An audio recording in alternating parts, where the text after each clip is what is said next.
அமாவாசை, அந்த இருள் நிறைந்த இரவு. நிழல்கள் நடமாடும், சத்தங்கள் பேசும், உயிர்கள் உறங்க மறுக்கும் அந்த இரவுதான் இது. அமாவாசைக்கு அந்த நெருப்பு மரம் அருகே ஒரு பெண்ணின் உருவம் தெரியும். தலைகீழாக தொங்கும் அவளது உடல் காற்றில் ஆடும்.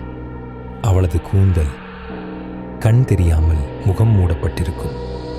அவனுக்கு இதில் நம்பிக்கை இல்லை. ஒரு பேய் மரத்தில் தொங்குமா? இது என்ன சுத்தமா நம்ப முடியலையே. அவன் ஒரு நாள் தைரியமாக இரவு நேரம் அந்த மரத்தை நோக்கி பயணிக்கிறான். அவன் அருகே சென்று மரத்தை பார்த்தான். அவள் இல்லை. ஆனால் மரத்தின் மீது ஏதோ ஒன்று அசையும் சத்தம். தொடர்ந்து 3 தடவை மரக்கிளை ஆடுகிறது. அடுத்த நாள் அர்ஜுனின் உடல் மரத்தில் தொங்குகிறது. அவன் கண்கள் விரிந்து, வாயில் மண் இருக்கிறது. அவன் உடலில் ஒரு செய்தியும் இல்லை. அர்ஜுன் ஏன் அந்த மரத்துக்கு சென்றான்? யாரோ வரவழைத்தாரா?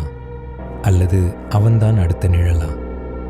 இப்போது ஒவ்வொரு அமாவாசைக்கும் அந்த மரத்தில் 2 நிழல்கள் தொங்குகின்றன.